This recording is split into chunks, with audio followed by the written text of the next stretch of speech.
اعوذ باللہ من الشیطان الرجیم بسم اللہ الرحمن الرحیم نحمده ونصلی ونسلم علی رسولہ الکریم اما بعد فاعوذ باللہ من الشیطان الرجیم بسم اللہ الرحمن الرحیم قال اللہ تبارک وتعالی فی کتابہ الکریم واسألوا اللہ من فضلہ صدق اللہ العظیم۔ واجب الاحترام گرامی قادر معزز سامعین حضرات، آج کا بیان اللہ رب العزت کے فضل و کرم کے متعلق ہے۔ مقصد اور مدعا یہ ہے کہ اپنی عبادت پر بندے کو کبھی بھی ناز نہیں کرنا چاہیے۔ آخرت میں جو بھی فیصلے ہوں گے وہ اللہ رب العزت کے فضل و کرم سے ہوں گے۔ اس بارے میں ایک حدیث مستدرک حاکم میں حضرت جابر رضی اللہ تعالی عنہ سے روایت ہے جو صحیح سند کے ساتھ مروی ہے۔ لمبی حدیث ہے، صرف اس کا ترجمہ اور خلاصہ جو ہے وہ آپ حضرات کے سامنے پیش کیا جاتا ہے۔ حضرت جابر رضی اللہ تعالی عنہ فرماتے ہیں کہ آپ صلی اللہ تعالی علیہ وآلہ وسلم نے ایک دفعہ گھر سے باہر تشریف لا کر ارشاد فرمایا کہ ابھی ابھی میرے دوست حضرت جبرائیل علیہ السلام تشریف لائے اور انہوں نے مجھ سے یہ ارشاد فرمایا ہے کہ پچھلی امتوں میں سے اللہ تعالیٰ کے ایک بندے نے اپنے گھر بار، عزیز و اقارب، مال و دولت سب کو چھوڑ کر سمندر کے درمیان تا حد نگاہ ایک پہاڑ نما ٹیلا تھا، اس میں جا کر اللہ رب العزت کی عبادت کرنی شروع کر دی۔ وہ سمندر اتنا وسیع تھا کہ اس ٹیلے کے ہر جانب 4,000 فرسخ دور تک سمندر تھا، یعنی آپ یہ سمجھیں کہ صرف وہ درمیان میں ایک ٹیلا تھا، باقی ہر طرف سمندر ہی سمندر تھا۔ وہاں پر کوئی کھانے کی چیز بھی نہیں تھی اور سمندر کا پانی بھی بالکل نمکین تھا۔ اللہ رب العزت نے اپنے فضل و کرم سے اس میں ایک انار کا درخت اگا دیا اور انگلی کے برابر میٹھے پانی کا ایک چشمہ جاری فرما دیا۔ یہ عابد دن رات 24 گھنٹے اللہ تعالیٰ کی عبادت میں گزارتا تھا اور 24 گھنٹوں میں ایک انار کھا لیتا اور میٹھے پانی کے چشمے سے ایک گلاس پانی نوش فرما لیتا۔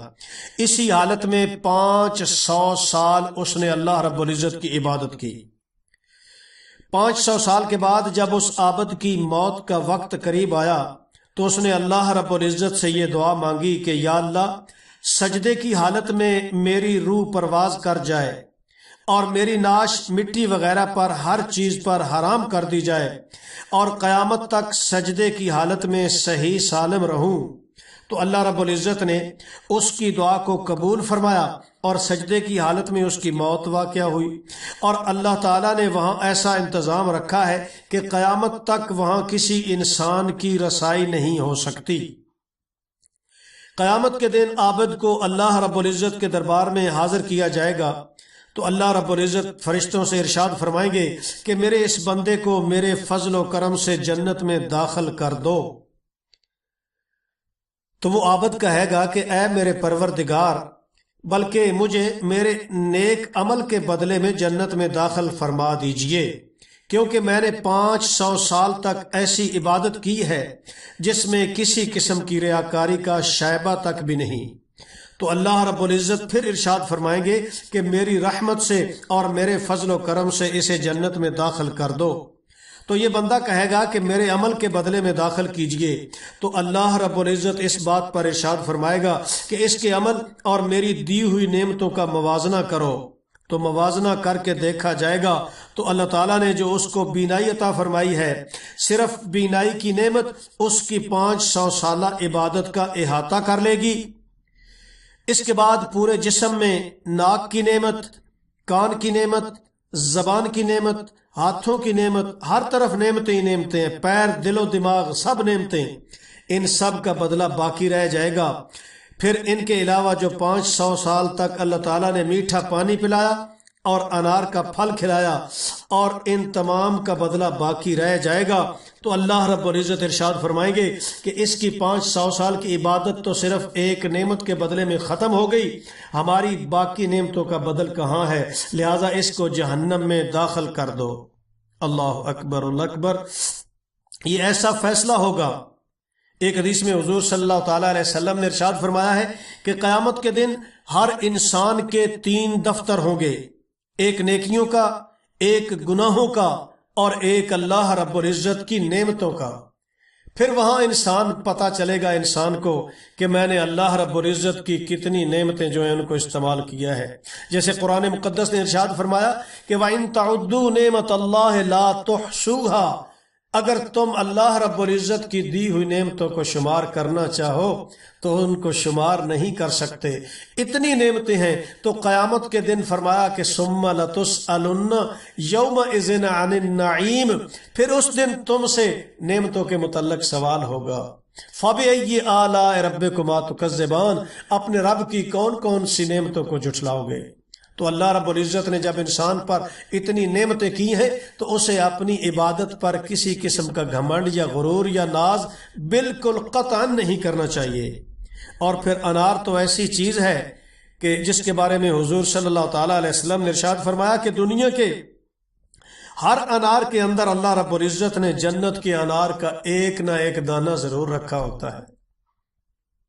سبحان اللہ، اس سے بڑھ کر اور بڑی کیا برکت والی چیز ہو سکتی ہے۔ بہرحال جب حکم ہوگا کہ میرے اس بندے کو دوزخ کے اندر ڈال دیا جائے تو فرشتے اسے گھسیٹ کر جہنم کی طرف لے جانے لگیں گے تو وہ چلانے لگے گا کہ اے میرے پروردگار، محض اپنی رحمت سے ہی مجھے جنت میں داخل فرما دیجئے۔ تو اللہ رب العزت کی طرف سے اسے کہا جائے گا کہ تجھے تو اپنی 500 سال کی عبادت پر بڑا ناز تھا، اب تیری عبادت کہاں چلی گئی؟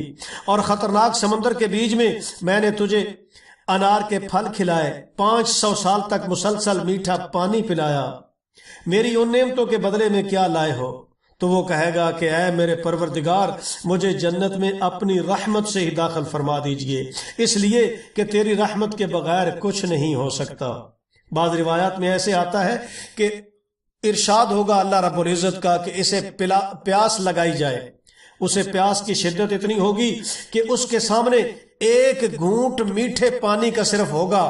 جب فرشتہ اسے دکھائے گا تو وہ کہے گا کہ مجھے پانی دے دو، فرشتہ کہے گا کہ اپنی 500 سال کی عبادت مجھے دے دو تو تمہیں ایک گھونٹ پانی کا دے دیتا ہوں۔ تو وہ عابد جو ہے وہ 500 سال کی عبادت دینے پر تیار ہو جائے گا اور ایک گھونٹ پانی کا لے لے گا۔ تو اتنی بڑی نعمتیں ہیں اللہ رب العزت کی۔ بہرحال وہ جب اقرار کر لے گا، آخر میں جب حجت تمام ہو جائے گی تو اللہ رب العزت ارشاد فرمائیں گے کہ میری رحمت سے، میرے فضل و کرم کے ذریعے اس کو جنت میں داخل کر دو، تو پھر وہ اللہ کی رحمت کے ہی ذریعے جنت میں داخل ہوگا۔ بہرحال کبھی بھی انسان کو اپنی کسی عبادت پر ناز نہیں کرنا چاہیے۔ وہ تو عند اللہ، پتہ نہیں عبادت اللہ رب العزت کو قبول ہے بھی کہ نہیں، وہ تو اللہ رب العزت کی اپنی مشیت ہے کہ وہ اسے قبول فرماتے ہیں یا نہیں۔ چونکہ ہمارا اخلاص جو ہے وہ اتنا ہی ہے کہ ہو سکتا ہے ہم دکھلاوے کے لیے عبادت کر رہے ہیں، دنیا میں کسی کونے میں دل میں یہ بات آ جائے کہ مجھے کوئی دیکھ رہا ہے، چلو دیکھ لے، اچھا ہے، تو ایسی حالت میں تو عبادت قبول بھی نہیں ہوتی۔ بہرحال اس نے اللہ کے لیے بھی کی، پھر بھی اللہ رب العزت نے اسے اپنے فضل و کرم سے جنت میں داخل کیا، تو ہم کہاں بہت دور ہیں۔ بہرحال کوشش کرنی چاہیے بندے کو کہ نیکی کا کام کرے اور اللہ کی رضا کے لیے کرے، اور پھر بھی اللہ رب العزت سے اس کے فضل و کرم اور اس کی رحمت کا طلبگار ہو۔ یہی تو قرآن مقدس کی جو آیت کریمہ پڑھی گئی ہے اس کا مقصد ہے کہ وَاسْأَلُوا اللَّهَ مِنْ فَضْلِهِ، کہ اللہ رب العزت سے اس کا فضل جو ہے وہ طلب کرتے رہو، اسی کا سوال کرتے رہو کہ یا اللہ مجھ پر اپنا فضل فرما، کرم فرما۔ دعا ہے اللہ رب العزت ہمیں بھی اپنے فضل و کرم سے جنت الفردوس میں داخل فرما دیں۔ وَأُفَوِّضُ أَمْرِي إِلَى اللَّهِ إِنَّ اللَّهَ بَصِيرٌ بِالْعِبَادِ۔